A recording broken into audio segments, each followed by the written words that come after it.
Oggi mi trovo a Caucana, frazione di Casuzze. Caucana è un complesso di abitazioni risalenti al periodo tardo antico.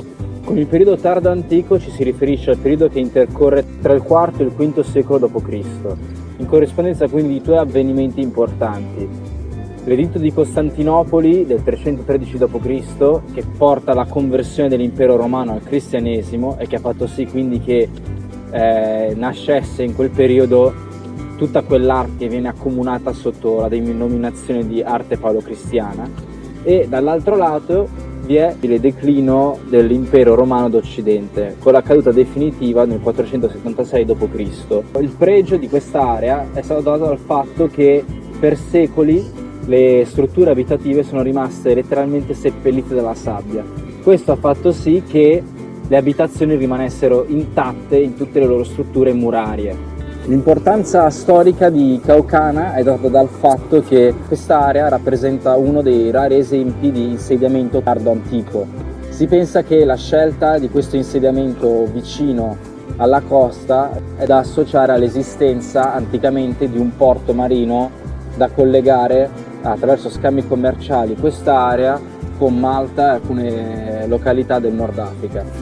Questi edifici sono nominati per numeri. In questo momento mi trovo negli edifici 1A e 1B e questo è l'interno. Probabilmente queste aree erano dedicate anche a magazzino, per esempio, dove immagazzinare la merce per effettuare gli scambi commerciali, come detto in precedenza, con Malta e il Nord Africa. Io sono sotto una porta e questa è l'area attorno a me. Queste per esempio sono delle scale che conducevano a un piano superiore. Ok. Questo probabilmente attorno a me era un cortiletto dotato di finestre. Okay. E questa è la vista. Questi sono gli unici due edifici che si trovano affacciati sul mare, mentre gli altri edifici, che sono quasi 30, si ritrovano in una posizione più riparata ma comunque molto vicino alla costa. Questa area poi venne progressivamente abbandonata intorno al VII secolo d.C. con l'aumento dell'incursione degli arabi e con la definitiva cacciata dei bizantini del IX secolo d.C.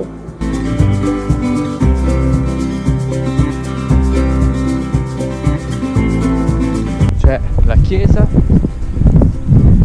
che ripeto siamo nel periodo comunque del paleocristiano, dopo che fu firmato l'editto di Costantinopoli e quindi l'impero romano si stava avviando verso il cristianesimo.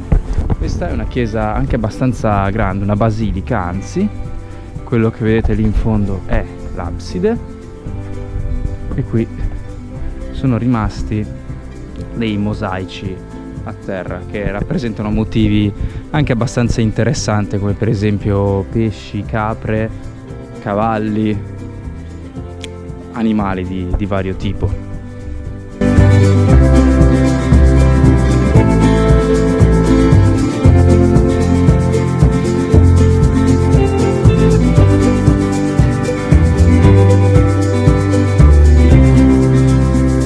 Curioso è che ci sono edifici sparsi qui e là in tutta quest'area, poi alcuni costruiti attorno fondamentalmente alla chiesa, dando vita quindi già all'idea di un villaggio, di un circolo abitativo con tanto di chiesa come centro o punto di riferimento della comunità di Caucana di quegli anni.